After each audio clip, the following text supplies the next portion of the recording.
Dear students, welcome to your own channel biology by Preeti. I hope आप सब बहुत अच्छे होंगे, मस्त होंगे और अपनी पढ़ाई में व्यस्त होंगे।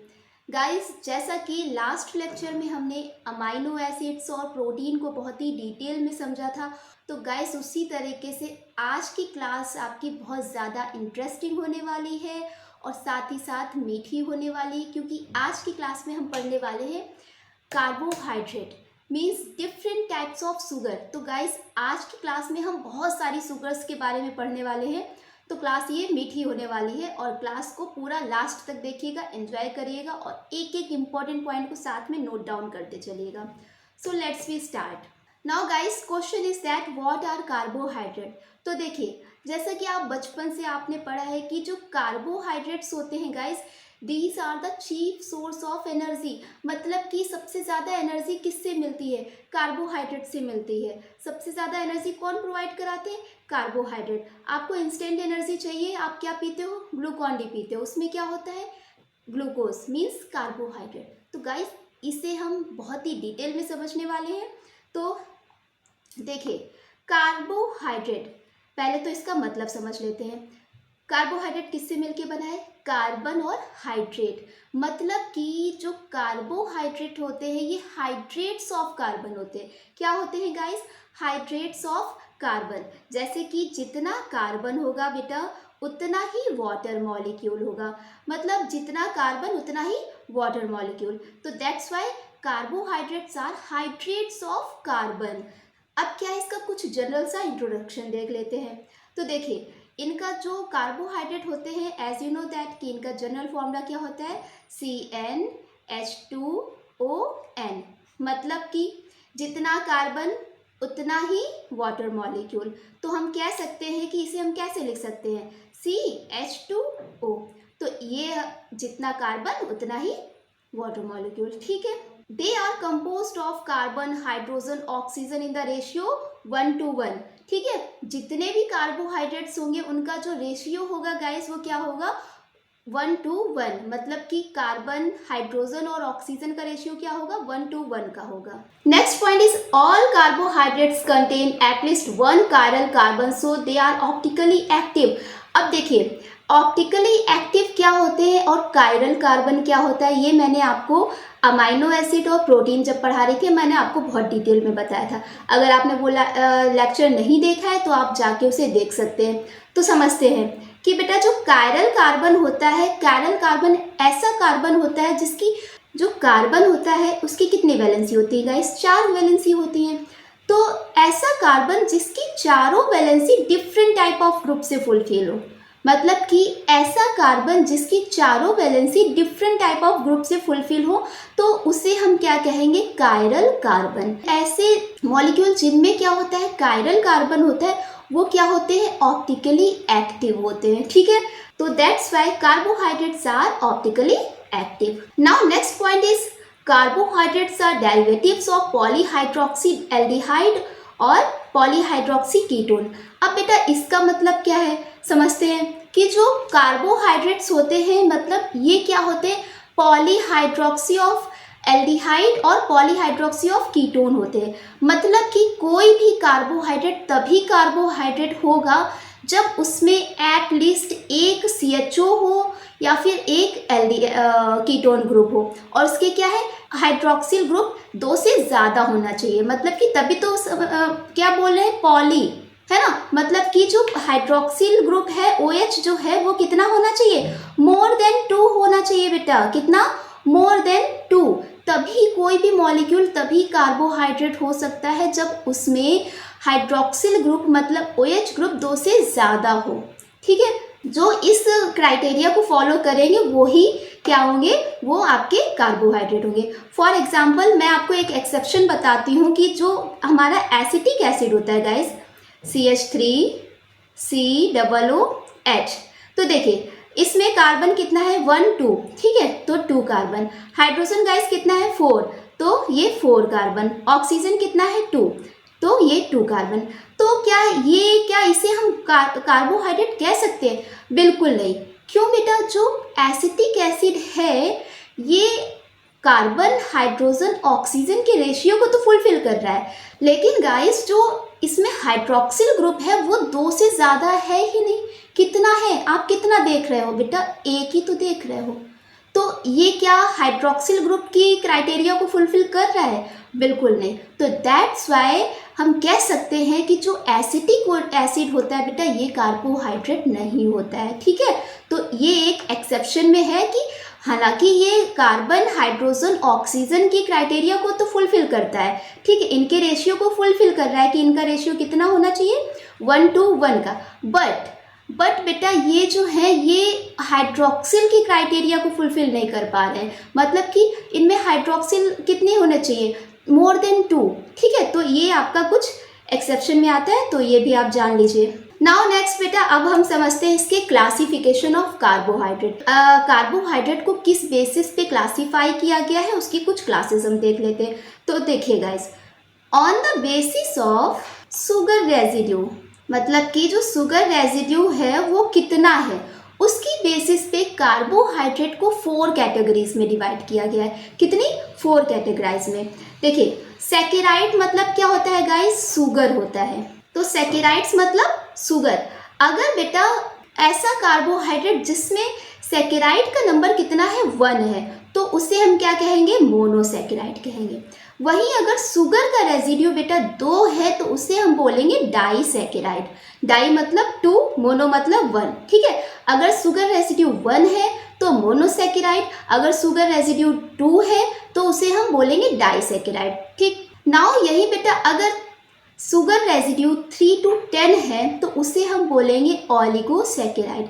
एक पॉइंट यहाँ पे कि बेटा कुछ बुक्स में क्या होता है कि जो डाइसैकेराइड्स है ना इसको ऑलिगोसैकेराइड्स के ही कैटेगरी में रख देते हैं। क्यों? क्योंकि क्या होता है ऑलिगोसैकेराइड्स में 2 से 10 के बीच में जो शुगर आते हैं उनको ऑलिगोसैकेराइड्स बोलते हैं, ठीक है।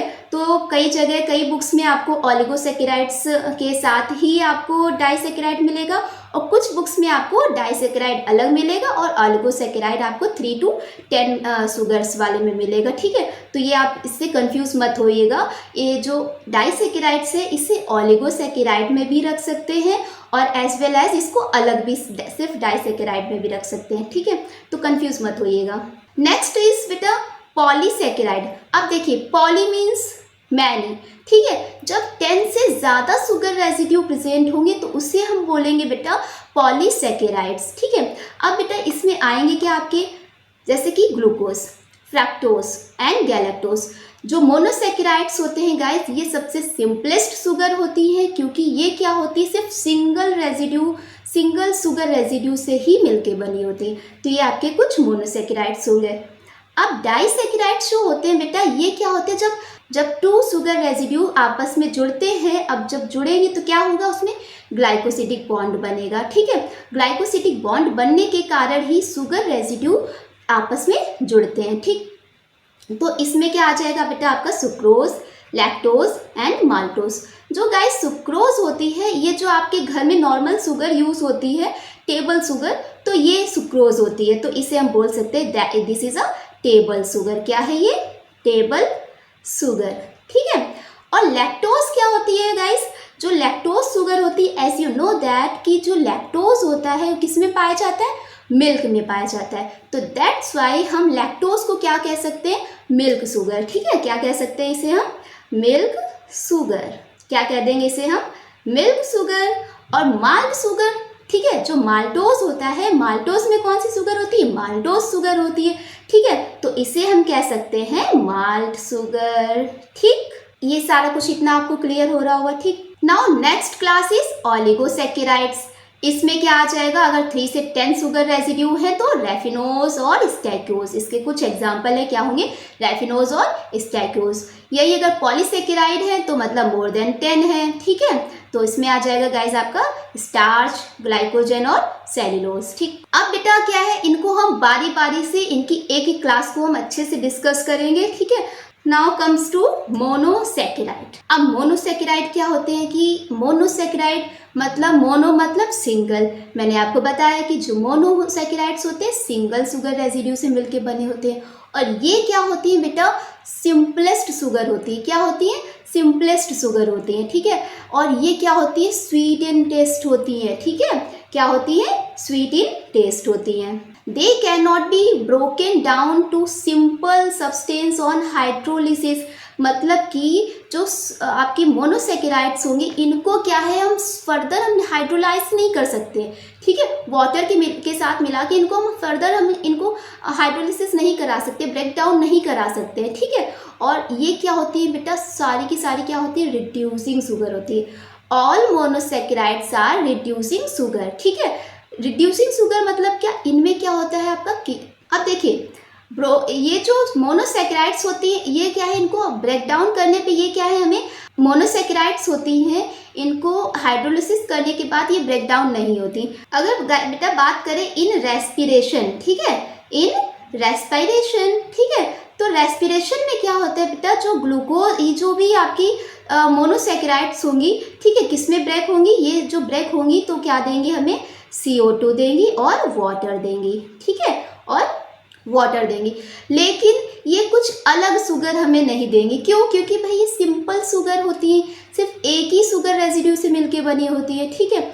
यही अगर इनकम्प्लीट ब्रेक डाउन होता है ये, तो भाई जो रेस्पिरेशन होता है आपका, इसमें क्या होता है, इसका कंप्लीट ब्रेक डाउन होता है। यही अगर इनकम्प्लीट ब्रेक डाउन हो रहा है तो हमें और भी चीज़ें मिल सकती हैं। क्या मिल सकता है आपको, लैक्टिक एसिड मिल सकता है। क्या मिल सकता है आपको, लैक्टिक एसिड। और क्या मिल सकता है, एथाइल अल्कोहल, ठीक है, एथाइल अल्कोहल। और क्या मिल सकता है, CO2 मिल सकता है, ठीक है। ये चीज़ें आपको मिल सकती हैं, ठीक। Now comes to classification of monosaccharides. तो देखिए बेटा, जो मोनोसेकेराइड्स होती हैं इनको क्या है, नंबर ऑफ कार्बन के अकॉर्डिंग इनको कितने 7 कैटेगरीज में रखा गया। कितनी, 7। जैसे कि अगर नंबर ऑफ कार्बन कितना है, 3 है, तो उस शुगर को हम क्या कह सकते हैं, ट्रायोजेस, ठीक है। ये आपको ध्यान रखना है, जितनी भी आपकी मोनोसेकेराइड्स होंगी उनके लास्ट में क्या आएगा गाइस, ओजेस आएगा, ठीक है। क्या आएगा, ओजेस, ठीक है, ओजेस आएगा, ओजेस। और अगर यहीं बेटा 4 कार्बन है, ठीक है, तो क्या हो जाएगा, टेट्रोजेस। 5 कार्बन है तो पेंटोजेस, 6 कार्बन है तो हेक्सोजेस, 7 है तो हेप्टोजेस। अब देखिए यहीं जो मोनोसेकेराइड जो है इसमें क्या है, जो सबसे सिंपलेस्ट शुगर होती है बेटा, सबसे सिंपलेस्ट शुगर होगी कौन सी होगी, वो होगी आपकी ग्लिसरैल्डिहाइड, ठीक है। क्या होगी, ग्लिसरैल्डिहाइड, ठीक। जो सबसे सिंपलेस्ट शुगर होगी ग्लिसरैल्डिहाइड, मीन्स कि इसका हम फॉर्मूला हम कह सकते हैं कितना होगा, जो आपकी ट्रायोजेस है, ट्राई मतलब 3, देखिए ट्राई मतलब 3। अब अगर आपको कार्बन का नंबर पता चल गया तो यहीं से आप हाइड्रोजन का भी नंबर निकाल सकते हो, यहीं से आप ऑक्सीजन का भी नंबर निकाल सकते हो। क्यों, क्योंकि जो हाइड्रोजन होता है कार्बन का जस्ट डबल होता है, ऑक्सीजन कार्बन के इक्वल होगा, ठीक है। तो हम कह सकते हैं कि जो ट्रायोजेस होते हैं इनका फॉर्मूला क्या होता है बेटा, C3H6O3, ठीक है। ये क्या होते हैं, ट्रायोजेस, ठीक। इसमें क्या आ जाएगा, ग्लिसरैल्डिहाइड। अब देखिए ये क्या है, एल्डोज, ठीक। अगर इसमें क्या है, एल्डिहाइड ग्रुप है, ठीक है, क्या है, एल्डिहाइड ग्रुप है, तो ये इसे हम क्या कहेंगे, एल्डोज शुगर, ठीक है। यही अगर बेटा कीटोन ग्रुप है, ठीक है, मतलब कि अगर इसमें कीटोन ग्रुप है, ठीक है, तो इसे हम बोलेंगे कीटोज शुगर, ठीक। चलिए अब इसका हम कुछ स्ट्रक्चर देख लेते हैं। अगर बात करें ग्लिसरैल्डिहाइड की, ठीक है, तो बेटा इसका जो ग्लिसरैल्डिहाइड है, चलिए अब हम ग्लिसरैल्डिहाइड का फॉर्मूला देख लेते हैं, ठीक है, कि इसका फॉर्मूला क्या होता है। तो देखिए CHO, CHOH एंड CH2OH, ये क्या है बेटा, ये एल्डोज शुगर है, मतलब ग्लिसरैल्डिहाइड है। यहीं अगर कीटोज की बात करें तो ये क्या होता है, इसका एग्जाम्पल क्या होगा, डाईहाइड्रोक्सी एसीटोन। क्या हो जाएगा बेटा, डाईहाइड्रोक्सी एसीटोन। अब देखिए ये हमने ग्लिसरॉल्डिहाइड का फॉर्मूला तो लिख लिया। यहीं बेटा अगर आपको लिखना है डाईहाइड्रोक्सी एसीटोन का फॉर्मूला, तो कुछ नहीं करना है आपको, पहले आप तीनों कार्बन लिख लीजिए, ठीक है, तीनों कार्बन लिख लीजिए। अब जब बेटा ग्लिसरॉल्डिहाइड से हमें मतलब एल्डोज से हमें कीटोन ग्रुप लगाना है, जो इसका जो दूसरा कार्बन है इसके जो दोनों H है ना बेटा, ये दोनों H को उठा के हमने कहाँ रख दिया, ऊपर रख दिया, ठीक है। तो ये क्या हो जाएगा, ये हो जाएगा आपका CH2OH और ये आपका हो जाएगा कीटोन और ये वाला ऐसे ही रहेगा, ठीक है।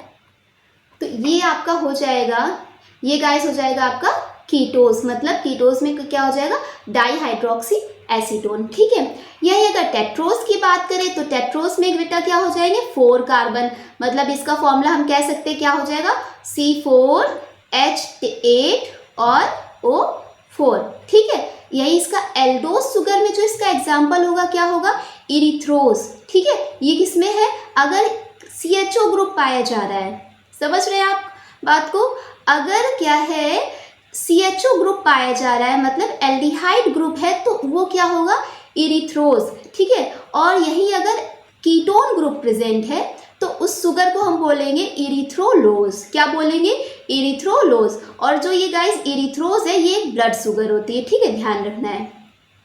यही गाइस अगर पेंटोज, नंबर ऑफ कार्बन कितना है, 5 है, तो हम इसे कह सकते हैं C5H10O5, ठीक है। तो क्या हो जाएगा हमारा पेंटोज, मतलब कि ये हो जाएगा आपका एल्डोज में आ जाएगा आपका राइबोज शुगर और कीटोज में क्या आ जाएगा, राइबोलोज, ये हो गया। यही गाइस अगर 6 कार्बन है, नंबर ऑफ कार्बन अगर 6 है तो C6H12O6 जो कि हमारा क्या है, ग्लूकोज है, ठीक है। ग्लूकोज क्या है, ये एल्डोज शुगर है, मतलब कि इसमें कौन सा ग्रुप होगा, एल्डिहाइड। यही बेटा अगर कीटोन ग्रुप प्रेजेंट है, ठीक है, अगर कीटोन ग्रुप प्रेजेंट है तो उसे हम कह सकते हैं फ्रक्टोज, ठीक है। दोनों का फॉर्मूला क्या होगा, सेम होगा, बट स्ट्रक्चर दोनों का अलग हो जाएगा, बस इतना अंतर है। तो ये क्या है बेटा, एक दूसरे के सब आइसोमर्स हैं, क्या है, आइसोमर्स है, कह सकते हैं कि जो ट्रायोजेस है, ठीक है, इनका जो जनरल फॉर्मूला क्या होगा, C3H6O3, ठीक है। तो जो ग्लिसरॉल्डिहाइड और डाईहाइड्रोक्सी एसीटोन है बेटा, ये क्या है, एक दूसरे के आइसोमर्स है, मतलब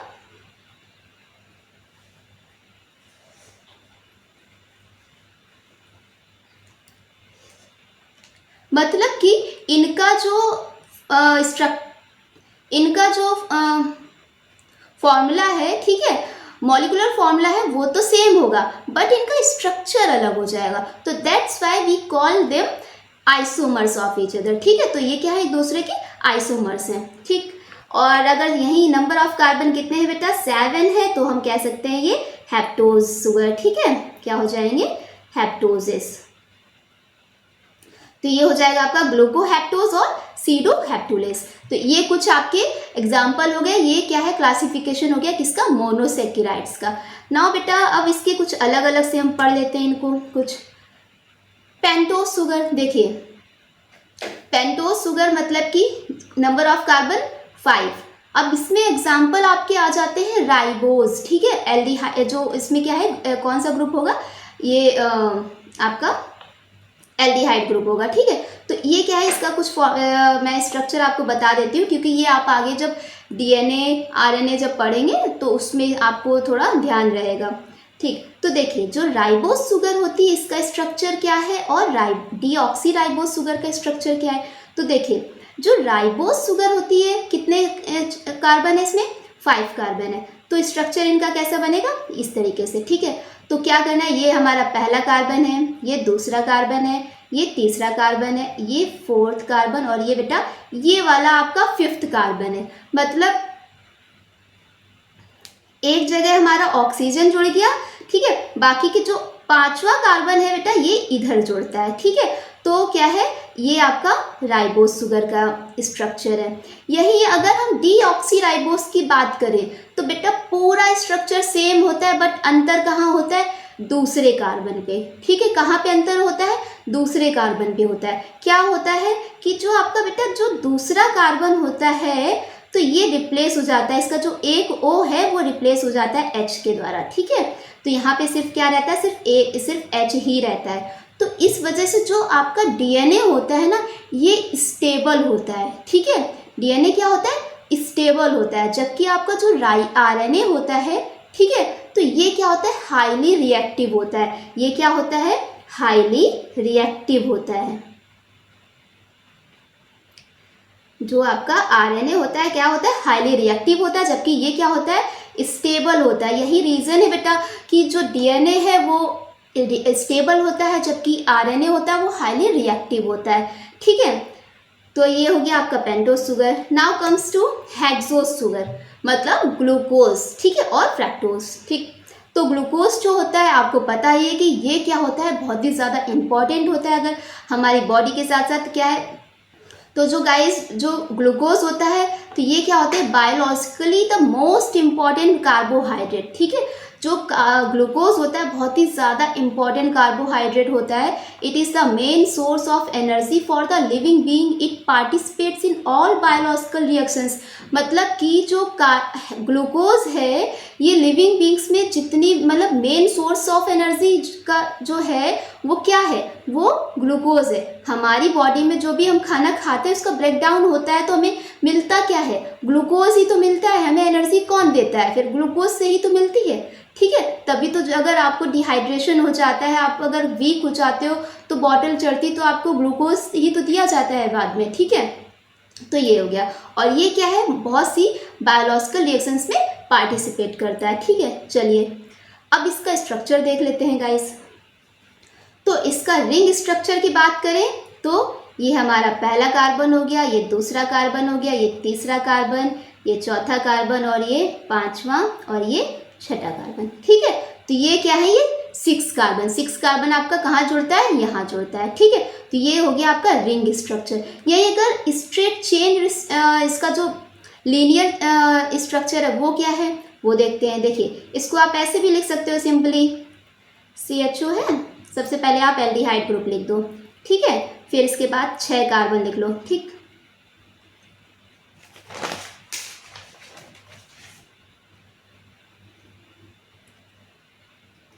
वन 1 2 3 4 5 और ये 6, ठीक है। 6 कार्बन लिख लिए। अब बेटा यहाँ OH लगा दो, यहाँ H लगा दो, यहाँ H लगा दो, यहाँ OH लगा दो। इसी तरीके से यहाँ पे OH, यहाँ पे H, यहाँ पे OH, यहाँ पे H, ठीक। और यहाँ पे क्या हो जाएगा, और गाइज यहाँ हो जाएगा आपका CH2OH। तो ये हो गया हमारा ग्लूकोज का स्ट्रक्चर, ठीक है। तो देखिए मैंने जो आपको कायरल कार्बन का बताया था कि कायरल कार्बन जो आपका कोई भी कार्बोहाइड्रेट हो उसमें एट लीस्ट एक कायरल कार्बन तो होना मस्ट है, ठीक है। तो हम बात करें ग्लूकोज में कायरल कार्बन कितना है, तो हम देख लेते हैं भाई कायरल कार्बन कितना है। देखिए एक ये कार्बन है, ठीक है, चलो ये कार्बन है, तो इसमें तो क्या है, ये तो पहला वाला कार्बन है, ठीक है, इसमें तो क्या है, ये कायरल कार्बन होगा नहीं, ठीक है। इसकी बात करें बेटा तो ये जो है ये H है, ये OH है, ऊपर CHO, इसके बाद नीचे का ये पूरा का पूरा अलग ग्रुप है। तो कह सकते हैं कि ये जो दूसरा कार्बन है ये क्या होगा, कायरल कार्बन होगा। तीसरे की बात देख लेते हैं बेटा। जो तीसरा कार्बन है हमारा, इसमें भी देखो ऊपर क्या है, ये पूरा का पूरा अलग ग्रुप है, ये अलग ग्रुप है, ये अलग ग्रुप है, और नीचे का भी अलग ग्रुप है। तो तीसरा कार्बन भी हमारा क्या होगा, कायरल कार्बन हम कह सकते हैं, ठीक है। इसी तरीके से दूसरे ये हमारा, हाँ, 4th कार्बन को भी हम कह सकते हैं ये कायरल कार्बन है, और ये हम 5th कार्बन को भी कह सकते हैं कि कायरल कार्बन है। तो बेटा जो ग्लूकोज होता है इसमें नंबर ऑफ कायरल कार्बन कितने होंगे, 4 होंगे, ठीक है। नंबर ऑफ कायरल कार्बन कितने होंगे, 4 होंगे। तो बेटा जो कायरल कार्बन के नंबर अगर हमें पता चल जाते हैं तो कायरल कार्बन के नंबर से ही हम इनके आइसोमर्स का नंबर भी पता कर लेते हैं। क्यों, क्योंकि जो आइसोमर्स मतलब कि समझ रहे हो कि उनका स्ट्रक्चर जो मॉलिकुलर फॉर्मूला होगा वो सेम होगा, बट ग्लूकोज जैसे कि C6H12O6, ठीक है, ये सपोज दैट मॉलिकुलर फॉर्मूला है, लेकिन अगर इसी फॉर्मूले से कितने आइसोमर्स इसके बन सकते हैं तो वो हम कैसे आइडेंटिफाई कर सकते हैं? अगर हमें कायरल नंबर पता चल जाएगा कार्बन का, ठीक है, number of chiral carbon in carbon पता चल जाएगा, तो वहां से हम क्या पता कर लेंगे? आइसोमर्स, ठीक है। तो जो नंबर ऑफ आइसोमर्स होते हैं, number of isomers equal to 2 की पावर n। जो बेटा n होता है, n क्या होता है? n होता है आपका नंबर ऑफ कायरल कार्बन, ठीक है। ग्लूकोज में कितना कायरल कार्बन है? 4 है। तो हम कह सकते हैं कि जो ग्लूकोज है इसके कितने आइसोमर्स बनेंगे? 16 बनेंगे बेटा, ठीक है। कितने आइसोमर्स बनेंगे? 16 बनेंगे, ठीक है। तो ये हो गया आपका glucose. Next come to disaccharide. देखिए बेटा, डाइसैकेराइड मतलब 2 सैकेराइड्स, ठीक है, मतलब कि 2 सुगर्स। नंबर ऑफ सुगर कितने, नंबर ऑफ सुगर रेजिड्यू कितने होंगे? 2 होंगे, ठीक है। कितने होंगे? 2 होंगे। देखिए, disaccharide sugar composed of 2 monosaccharides, मतलब कि 2 मोनोसैकेराइड मिलके क्या बनाएंगे? डाइसैकेराइड्स बना लेंगे, ठीक है। formed when 2 monosaccharides join together with glycosidic bond and a molecular of water is removed। मतलब कि जब 2 मोनोसैकेराइड आपस में जुड़ेंगी, देखिए जैसे ग्लूकोज ग्लूकोज, ठीक है, दो ग्लूकोज है मिलके क्या बना रहे हैं? माल्टोज बना रहे हैं। माल्टोज क्या है? हमारी डाइसैकेराइड है, ठीक है, मतलब माल्ट सुगर। तो बेटा जब ग्लूकोज और ग्लूकोज ये क्या है? मोनोसैकेराइड्स हैं। मोनोसैकेराइड मिलके क्या बना रहे हैं? हमारा डाइसैकेराइड। तो ये क्या है? जब ये बनते हैं, जुड़ते हैं, ठीक है भाई, जुड़ेंगे आपस में, जब जुड़ेंगे तो इनके बीच में कोई बॉन्ड भी तो बनेगा। जो बॉन्ड बनता है उससे हम बोलते हैं ग्लाइकोसिडिक बॉन्ड। क्या कहते हैं? ग्लाइकोसिडिक बॉन्ड कहते हैं। मतलब कि जब 2 मोनोसैकेराइड जुड़ेंगी तो उनके बीच में एक बॉन्ड बनेगा जिसे हम बोलेंगे ग्लाइकोसिडिक बॉन्ड, ठीक। और बेटा जब ये ग्लाइकोसिडिक बॉन्ड बनता है तो उससे वाटर रिमूव होता है, ठीक है, 1 मॉलिक्यूल ऑफ वाटर, ठीक है। तो हम कह सकते हैं कि जो ग्लाइकोसिडिक बॉन्ड फॉर्मेशन की प्रोसेस होती है वो कैसी प्रोसेस होती है? कंडेंसेशन की प्रोसेस होती है, ठीक है। नाउ बेटा comes to reducing sugar and non reducing sugar, ठीक है। अब क्या है, हम पढ़ेंगे कि कुछ रिड्यूसिंग शुगर भी होती है, कुछ नॉन रिड्यूसिंग शुगर होती है, ठीक है। तो देखिए, जो रिड्यूसिंग शुगर होती है और नॉन रिड्यूसिंग शुगर होती है, इनमें डिफरेंस क्या होता है? तो देखिए, जो रिड्यूसिंग शुगर होती है act as a reducing agent due to the presence of free aldehyde group और फ्री कीटोन ग्रुप। मतलब कि जो भी रिड्यूसिंग शुगर होंगी इनमें क्या होगा? एक फ्री एल्डिहाइड ग्रुप होगा या फिर कीटोन ग्रुप होगा। ये फ्री एल्डिहाइड और फ्री कीटोन ग्रुप के कारण ये क्या होती है? इनमें रिड्यूसिंग प्रॉपर्टी पाई जाती है, रिड्यूसिंग एजेंट होते हैं। तो दैट्स वाई जो रिड्यूसिंग शुगर होती है, ठीक है, जैसे कि आपकी मोनोसैकेराइड, ठीक है, और कुछ डाइसैकेराइड्स भी, तो ये क्या है? रिड्यूसिंग शुगर है। क्यों? क्योंकि इनमें क्या है? फ्री एल्डिहाइड ग्रुप या फिर फ्री कीटोन ग्रुप पाया जाता है, ठीक है। These are sugars because this group of compound has a sweet taste as others, ठीक है। ये भी आपको पता है कि जो स्वीट शुगर्स होती है कैसी होती है? स्वीट इन टेस्ट होती हैं। मोनोसैकेराइड क्या होती है? स्वीट इन टेस्ट होती हैं, ठीक है। डाइसैकेराइड क्या होती है? स्वीट इन टेस्ट होती है। तो that's why these are reducing sugar, ठीक। एक्सेप्ट सुक्रोज, ठीक है। देखिए, डाइसैकेराइड में सुक्रोज आता है, ठीक है। सुक्रोज जो है ये डाइसैकेराइड है, बट ये नॉन रिड्यूसिंग शुगर है, ये भी ध्यान रखना है। जो सुक्रोज है ये रिड्यूसिंग शुगर नहीं है, हालांकि ये क्या है? डाइसैकेराइड तो है लेकिन रिड्यूसिंग शुगर नहीं है। तो ये आपको पॉइंट ध्यान रखना है। ये आपका क्वेश्चन बनता है यहाँ से कि sucrose is a reducing sugar और नॉन रिड्यूसिंग शुगर। तो आंसर इज योर क्या होगा? नॉन रिड्यूसिंग शुगर, ठीक है। तो इसके कुछ example, maltose, lactose, glucose, fructose, ठीक है। मतलब कि जितनी भी मोनोसैकेराइड्स होंगी, जितनी भी डाइसैकेराइड्स होंगी एक्सेप्ट सुक्रोज, सारी की सारी क्या होंगी? रिड्यूसिंग शुगर होंगी, ठीक। नाउ बेटा आप पढ़ लेते हैं नॉन रिड्यूसिंग शुगर कि नॉन रिड्यूसिंग शुगर क्या होती है, ठीक है। देखिए, जो नॉन रिड्यूसिंग शुगर होती है can not act as a reducing agent due to the absence of free aldehyde group और फ्री कीटोन ग्रुप। मतलब कि जो आपकी नॉन रिड्यूसिंग शुगर होती है इनमें क्या होता है गाइस, फ्री एल्डिहाइड ग्रुप और फ्री कीटोन ग्रुप प्रेजेंट नहीं होता है, that's why they are non reducing sugar. ठीक है, एग्जाम्पल में आपके आ जाएंगे sucrose, trehalose, verbascose and raffinose. ठीक है, ये हो गई आपकी रिड्यूसिंग शुगर और नॉन रिड्यूसिंग शुगर। और यहाँ से आपका क्वेश्चन बहुत पूछा जाता है, तो इसलिए ये आपको ध्यान रखना है और आप इस पर इम्पोर्टेंट डाल सकते हैं। ठीक, नाउ कम्स टू ऑलिगोसैकेराइड। तो देखिए ऑलिगोसैकेराइड में क्या है कि इसमें जो शुगर रेसिड्यू होगा कितना होगा, वो 3 to 10 होगा।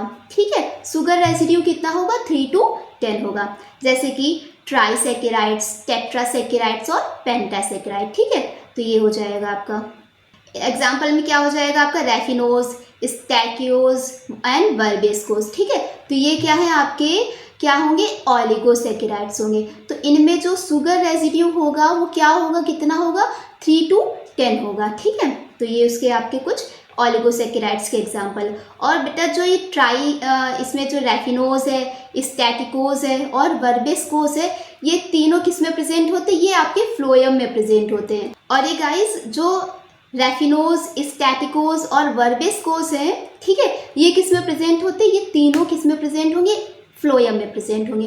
ठीक है, फ्लोएम क्या है ये हम जब प्लांट एनाटॉमी पढ़ेंगे तो मैं उसमें आपको बताऊंगी फिर। ठीक है, लेकिन फिर भी आप जान लीजिए कि जो फ्लोएम होता है ये क्या है, जो प्लांट्स होते हैं उनमें फूड को ट्रांसफ़र करता है। फूड एक जगह से दूसरी जगह तक कौन पहुंचाता है, फ्लोएम पहुंचाता है। ठीक है, तो ये हो गया आपका ऑलिगोसैकेराइड्स। ऑलिगोसैकेराइड में कुछ आपके जो कि ग्लाइकोसिडिक बॉन्ड के बनने से बनते हैं, क्या है भाई, सुक्रोज। ठीक है, सुक्रोज कैसे बनेगा, जब बेटा ग्लूकोज और फ्रैक्टोज जो है, जब दो मोनोसैकेराइड जुड़ रही हैं, कंबाइंड हो रही हैं, क्या बना रही हैं, सुक्रोज बना रही हैं। ठीक है, तो सुक्रोज का कंपोजिशन क्या हो जाएगा गाइस, ग्लूकोज और फ्रैक्टोज। और यहाँ से आपका क्वेश्चन, यहाँ से बहुत सारे क्वेश्चन बनते हैं। ठीक है, तो ये आपको बहुत अच्छे से ध्यान रख के पढ़ना है। ठीक है, यही अगर माल्टोज की बात करें तो माल्टोज भी का कैसे बनता है, ग्लूकोज और फ्रैक्टोज से। लैक्टोज की बात करें तो ग्लूकोज और गैलेक्टोज। रेफिनोज की बात करें तो ग्लूकोज, फ्रैक्टोज एंड गैलेक्टोज। ये सारे इनका जो कंपोजिशन है ये आपको ध्यान रखना है, याद रखना है, ये एग्जाम में बहुत पूछा जाता है। ठीक है गाइस, स्टैकियोज की बात करें तो glucose, fructose, galactose and galactose. ठीक है, तो कॉमन आप क्या देख रहे हैं, ऊपर से लेके नीचे तक की कॉमन क्या देख रहे हैं, glucose fructose, glucose fructose, glucose fructose, glucose fructose और ये ग्लूकोज फ्रैक्टोज। तो हम एक ट्रिक है आपको याद करने की, आप याद कर सकते हैं कि आप जो लैक्टोज को छोड़ के इसके बाद जितने भी हैं पहले आप ग्लूकोज फ्रैक्टोज लिखते जाइए दोनों। ठीक है, 2 यूनिट हो गई ग्लूकोज फ्रैक्टोज की। ठीक है, अब रेफिनोज की बात करें तो इसमें 1 गैलेक्टोज जोड़ दीजिए, स्टैकोज की बात करें तो 2 गैलेक्टोज जोड़ दीजिए, वर्बेस्कोज की बात करें तो 3 गैलेक्टोज जोड़ दीजिए। ठीक है, याद हो गया।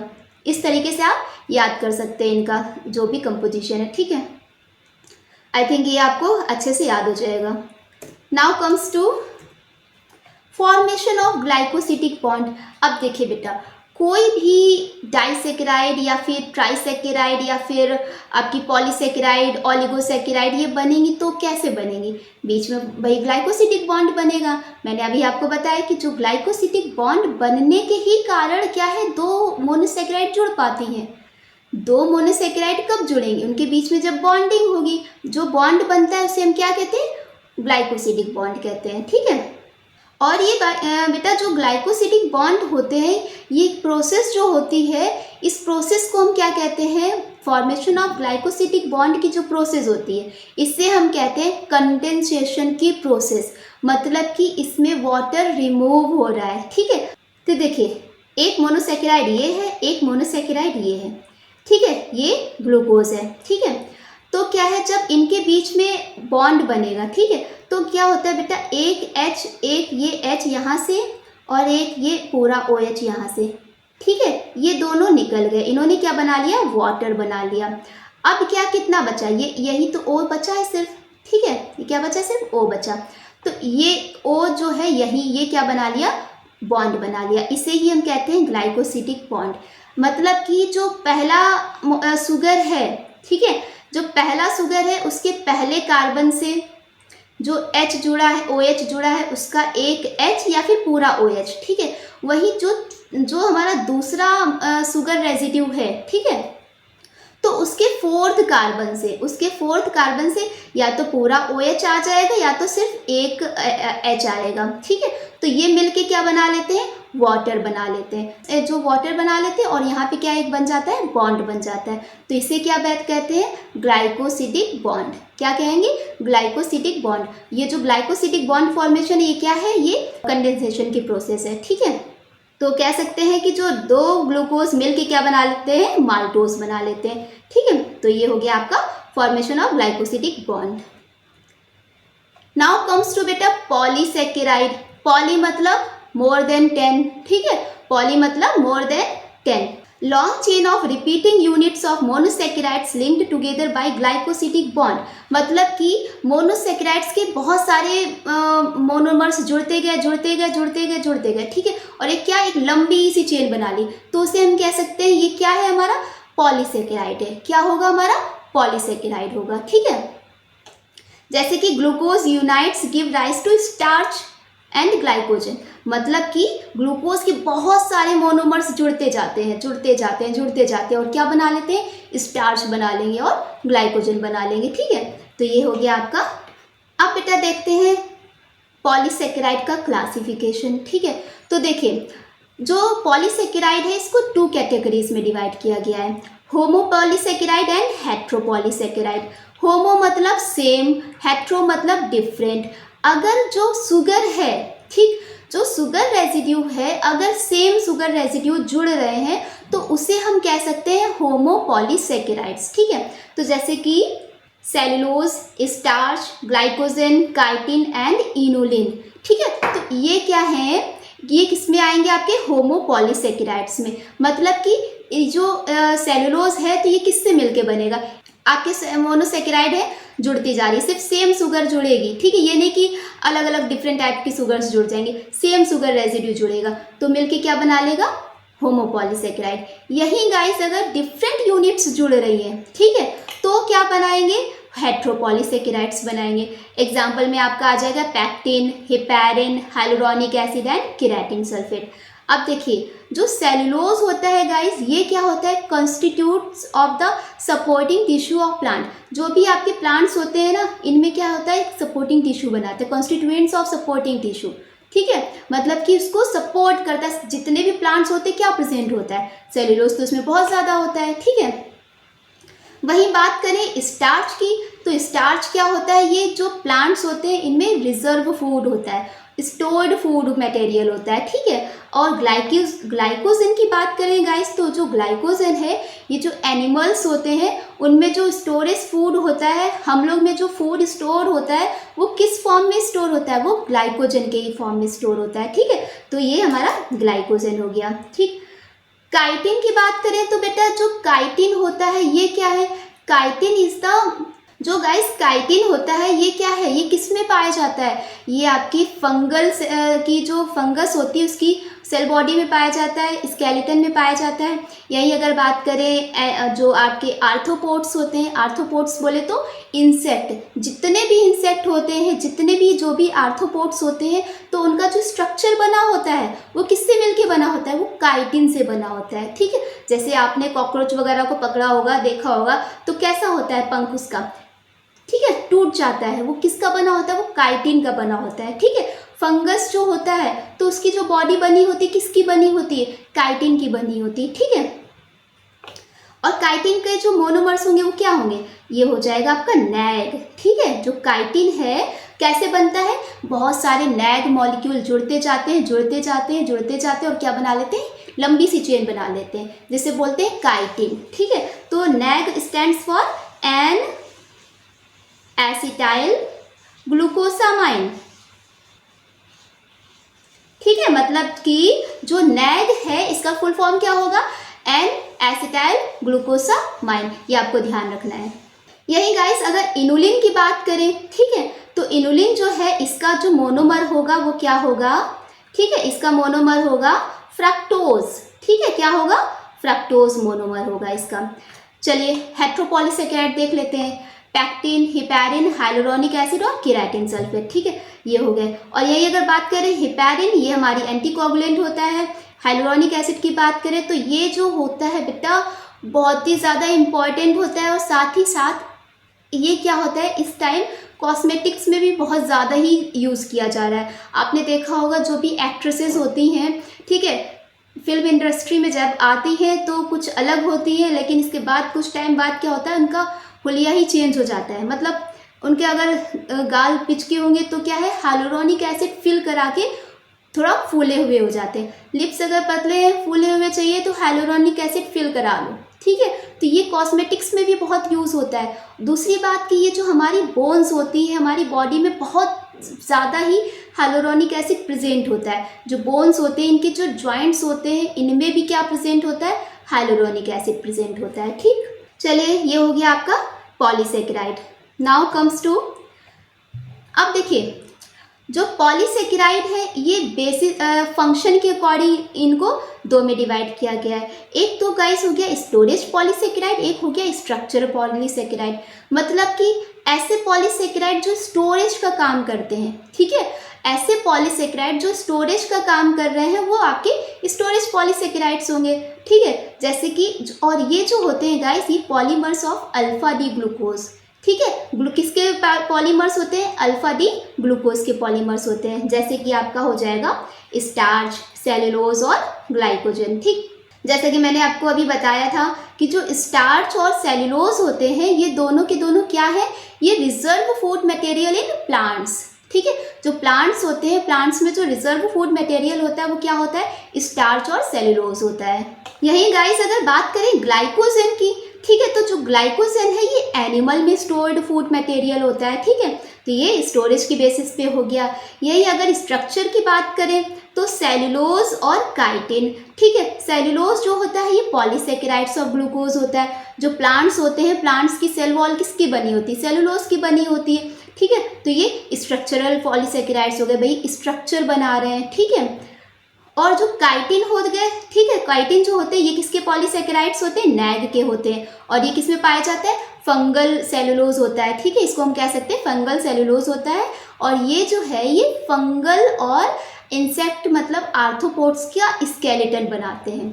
ठीक, मतलब जो काइटिन होता है ये फंगस जो होती है, आपकी जो फंजाई होती है, ठीक है, वो उसका बॉडी बनाते हैं। ठीक है, स्केलेटन बनाते हैं। और इंसेक्ट मतलब आर्थ्रोपोड्स, आर्थ्रोपोड्स में ही तो आपके इंसेक्ट आते हैं, तो उनका बॉडी बनाते हैं। ठीक, और ये किसके पॉलीमर्स होते हैं, ये बीटा डी ग्लूकोज के पॉलीमर्स होते हैं। ठीक, तो दैट्स ऑल अबाउट पॉलीसेकेराइड। अब बेटा आते हैं, देख लेते हैं इसके कुछ टेस्ट ऑफ कार्बोहाइड्रेट।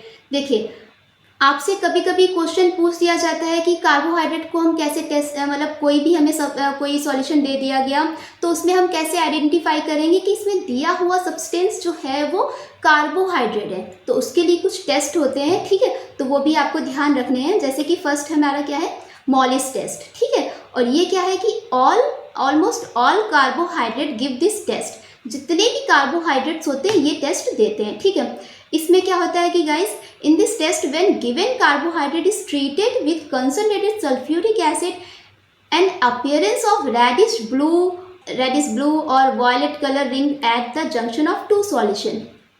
मतलब कि जब हम जो भी हमें गिवन सॉल्यूशन है उसमें क्या है, जब हम कंसंट्रेटेड सल्फ्यूरिक एसिड डालते हैं तो दो सब्सटेंस के बीच में हमें क्या है, या तो रेडिश कलर का या फिर ब्लू कलर का या फिर वॉयलेट कलर की एक रिंग मिलती है। तो उससे हम आइडेंटिफाई कर सकते हैं कि ये दिया हुआ सब्सटेंस हमारा क्या है, कार्बोहाइड्रेट है। ठीक है, तो नेक्स्ट टेस्ट क्या है, फैलिंग टेस्ट कर सकते हैं। ये क्या है कि सबसे ज़्यादा कॉमनली यूज होता है। ठीक है, तो इसमें क्या होता है कि to a boiling solution of the sample substance add equal volume of Fehling's A and B solution, a red colour precipitate of cuprous oxide मतलब Cu2O। ठीक है, develops which indicates the presence of carbohydrate. मतलब कि आपको कोई solution दिया गया, ठीक है, उसमें आपने फेलिंग सॉल्यूशन डाला, ठीक है, Cu2O डाला, तो उससे क्या होता है कि एक रेड कलर का नीचे प्रेसिपिटेट हो जाएगा, मतलब कि अवक्षेप सा जम जाता है। ठीक है, तो उससे वो क्या डिनोट करता है, प्रेजेंस ऑफ कार्बोहाइड्रेट। ठीक, तीसरा टेस्ट हम कर सकते हैं Benedict test and Tollens test और आयोडीन टेस्ट। तो ये बेटा कुछ टेस्ट हैं जो कि आपके पूछ दिए जाते हैं, आपको 3-4 टेस्ट आपको दे दिए जाएंगे, उसमें से आपसे पूछ दिया जाएगा कि कौन सा कार्बोहाइड्रेट के लिए किया जाता है, तो ये आपको टेस्ट भी ध्यान रखने हैं। तो guys that's all about carbohydrate. इसमें मैंने सारे इंपॉर्टेंट पॉइंट्स को कवर किया है। आई थिंक आपको पूरी तरीके से समझ में आया होगा गाइस। तो समझ में आया तो चैनल को सब्सक्राइब कर लीजिए और वीडियो को लाइक कर दीजिए, अपने फ्रेंड्स के साथ शेयर भी करिए, ठीक है। और गाइस अगर आपकी कोई भी क्वेरीज रह गई हो, कोई डाउट रह गया हो, तो उसे प्लीज़ कमेंट बॉक्स में मेंशन करिए, ठीक है, और मैं उसे नेक्स्ट वीडियो में शॉर्ट आउट कर दूंगी। Thanks for watching my video.